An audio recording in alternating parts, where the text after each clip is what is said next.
Ladies and gentlemen, my name is Coffee Break, and welcome back to the CoffeeCast ProCast Edition. Today's matchup is going to be a Zerg versus Terran, spawning on the bottom right-hand side of Whirlwind. We're going to be having our red Zerg player, QuanticHyun, who is obviously a very, very powerful Zerg player. We've all heard of him. Very, very good. I mean, very good. Spawning on the lower left-hand side, and not to take anything away from Hyun's opponent, who is a very, very powerful Terran player in his own right. We've all watched him and seen him aplenty at DreamHack. It is going to be the blue Terran player, LiquidTaeja. And once again, those in the European scene that are really into that European scene, and especially, once again, those really into DreamHack, definitely know LiquidTaeja's name. Now, I would like to explain a little bit of a blunder that I have made. In about the past 30 minutes, I just did a very nice long procast. I really enjoyed it. The beginning of it was kind of rough, but as I kind of got into it, it was going really well, and the ending of it was great, I felt. And then I realized that I wasn't recording any of it. OBS was set on preview stream rather than actually stream. So I did that entire cast. I was like, yeah, let's do another one. I'm in a good mood. Let's just watch the other one, see what I did wrong. Where's the file? And I spent about 5 minutes looking for the dumb file before I realized that must be the mistake that I made. So I suppose this is going to be my my first actual cast of the day. We'll call that last one a warm-up cast, I suppose. Crap. Obviously, I've not done a pro cast in quite some time. I really haven't done any amateur casting in quite some time either. I did a recent LAN for the Heartland Esports Association, but that was about it. And my big jump back into casting is going to be for MegCon taking place July 12th to the 14th. There will be a description for that, a link for that in below, and I'll do a little description of it at the end of this VOD. But also, I just kind of want to set up a regular streaming schedule again. I want to start getting procasts up online once again. I really miss being involved in the StarCraft 2 scene. And now that I'm done with school for the summer, I feel like I might actually have the opportunity to try to jump back into that before starting back up next semester, going back into the computer programming thing rather than the vocal performance. We'll see how that goes. Along those lines as well, by the way, since I have not been casting, I like to make a disclaimer. When I know that it's going to be bad, I don't know the metagame at all. So just be prepared for that. There will be mistakes. I will guarantee you that now. If it's something that really bothers you, I apologize. Feel free to point them out in the comments below, and I will do my best to get back on top of that as I start moving more and more into the game once again. Looks like Liquid and QuanticHyun. Gosh, the name tags are switched around. It's going to drive me nuts. QuanticHyun going to be just taking his natural expansion. Pretty standard timing there. In the meantime, LiquidTaeja going for a fairly quick little expansion down on low ground here. Well, I guess we are 5 minutes into the game. That's not all that quick. And the Marines trying to load up into the command center, which just doesn't really work, believe it or not. There are some balancing features to Terran. Marines not going in the command center is one of them. Reactor going down on the barracks. Factory being constructed right next to that. This here, folks, is what I call the most typical ever Terran opening you will ever see, ever. Just going to be doing double production of those Hellions more likely than not. I suppose he could technically make Widow Mines if he wanted, but I really just don't see that as that big of a deal. Whirlwind is kind of one of those iffy maps, I feel, where I feel like a lot of the time it can be pretty Zerg favorite, especially, I will say, in the Zerg versus Protoss matchup. I think Zerg definitely has a pretty big jump on that. But in Terran versus Zerg, I think it is a little bit more balanced, just because you have these cliff lines that can be abused by drops a little bit better. You can drop into the natural fairly safely coming over from this I don't know, western direction. I guess I don't know if there's an established set of directions in StarCraft 2. But I feel like it might be a little bit more balanced and even a little bit more capable of doing these slow Terran pushes that a lot of Terrans like to do. As it's a little bit open in spots, but you can position yourself. There's lots of little corners you can position yourself into to make a little bit of a stand. Hellions are going to be trying to run up this ramp here, but they are going to be blocked off by that Queen.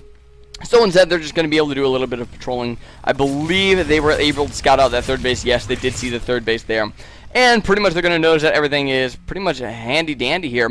Pneumatized Carapace coming onto the field. I believe that is a Tier 1 upgrade now. Yes, indeed it is. Pneumatized Carapace is going to be that Overlord. Movement speed, just allow a little bit better scouting. And just look at this beautiful, beautiful Overlord spread here by QuanticHyun here. I mean, he has a beautiful amount of map vision. He's actually even getting a full scout off. He sees the double engineering bay and everything there. He's in a pretty good spot as far as vision and map control goes here. And now even a few roaches going to be spawning out on the field, going to be repelling these Hellions for the moment. Hellions, obviously, not the greatest unit versus the Roaches. And the Roaches going to pretty much signify the end of any sort of Hellion aggression. I guess these Hellions might be able to circumvent the Roaches a little bit, but that's only going to be a temporary fix to the problem. Oh, excuse me. Third base now established for QuanticHyun, going to be transferring some drones over there. And third base actually already finished up for LiquidTaeja here. A couple of Widow Mines out on the map, going to be burrowing those in there just in case the Zerglings get a run by. Which probably, well, I don't, there aren't that many Zerglings on the map right now, but that could be a possibility as soon as this command center does lift up and try to take a third base. Now the question is, well, there it is. I can say the question is, does he want to expand up or over here? And I was going to say probably up, because that's away from his opponent. And voila! Needless to say, there is a Zergling here that's going to be able to scout this out, so it's going to be really no surprise. And actually, with the timing that it's coming down, going to be no surprise to QuanticHyun anyways.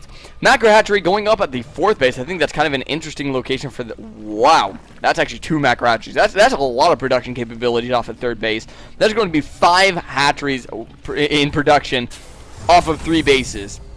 That's going to be kind of scary, I think, for LiquidTaeja here if he is not prepared for that.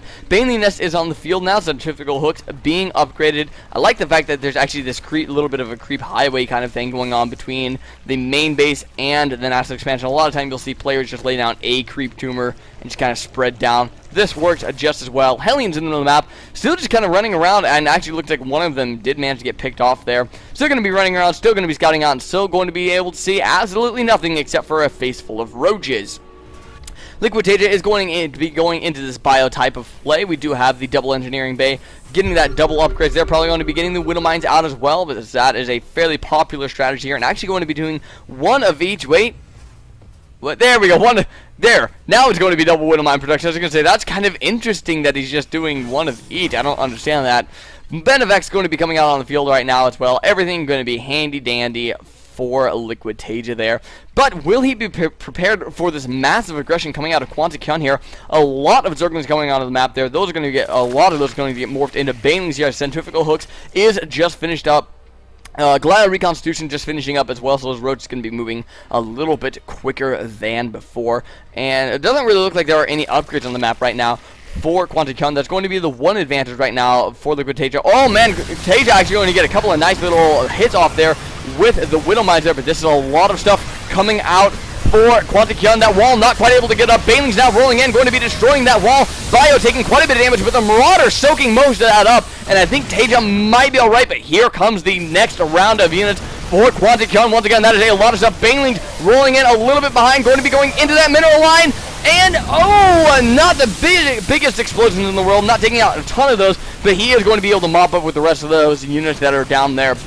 And Taeja forced to lift off his units, go up onto the high ground. Stimming up going to be running back down. He will have enough to repel this in the end. In the meantime, it looks like there is going to be a drop over in the third base. That not going to be able to do all that much damage though. And this is now picked up. That not even able to get the third command center, which is actually a very, very big deal. That's going to allow Taeja to upkeep his SCV production and his mule production and try to get back into this, considering the fact that he did not really do all that much damage over here. I felt, well, I guess he did get 11 workers, but compared to the 24 that QuanticHyun managed to just maim, going to be a little bit behind, I feel. Now, that being said, I don't think Taeja took as much damage as he possibly could have. He did manage to retain a fairly good chunk of his army by lifting off and going to the high ground. That was a great move, but here comes another big attack by QuanticHyun, and going to be able to get this around on those units, but picking them up into the medevacs, and going to be speed boosting back on this wall. Obviously, well, not there, because it's just kind of gone. One Widow Mine does manage to get burrowed. Going to be able to get one very, very big hit off. That was a great hit by LiquidTaeja, and going to help keep him alive in this attack here. Otherwise, I think that he might have been in a little bit of trouble. And this one medevac looks like he was trying to do a little bit more damage over here. But some Zerglings and Roaches are going to be able to clean that up quite nicely. LiquidTaeja falling below 100 supply there for a little bit there. Never a good thing, but going to be very quickly macroing back up. Both players actually fairly even in that supply count. Let's see what the tab here says. Both players, it looks like Taeja actually has a little bit bigger of an army, and pretty much equal in that income, in the income, right? A lot of Zerglings coming back out on the map. Though, are there any of your upgrades? Yes, there is 1-1 for the melee attack upgrade there. Looks like we're going to be going up into 2-2. 3 weapons just now starting up. We're already at 2-2 for LiquidTaeja, which is probably one of the big things that's actually kind of keeping him alive in these fights, is that he does have this slight upgrade advantage, and every little bit helps when you are behind. And now another drop going to be coming into the natural expansion. They're going to be able to take out a drone or two, loading back up into the medevac. Ooh, medevac getting a little bit low on health there, but really not in too bad of a shape. Going to be able to just drop down over here if he so desires and heal those units back up. No fourth base, though, I would like to mention, for QuanticHyun yet. I really need to start thinking about this. I feel like he was hoping to do a little bit more damage in that earlier attack. Not that it was an all-in by any means, but I mean, yeah, he got a pretty good number of workers, but with the mules and not getting that command center, that's going to really hurt him. Actually, whoa, sneaky medevac there. These Zerglings are following the wrong medevacs. Your Marines are in another castle. And the medevac just going to run over here, and now that the fourth is just now being established, that's going to get dropped. In the meantime, another drop going to be coming down into the third base. Multi-pronged drop or aggression out of LiquidTaeja. Going to need to be very careful with that medevac dropping down to just 17 health. This Hatchery up here probably going to go down with these submarines, and yeah, that is just doomed. In fact, not even canceled. That just dies. Queen in the main base going to go down as well.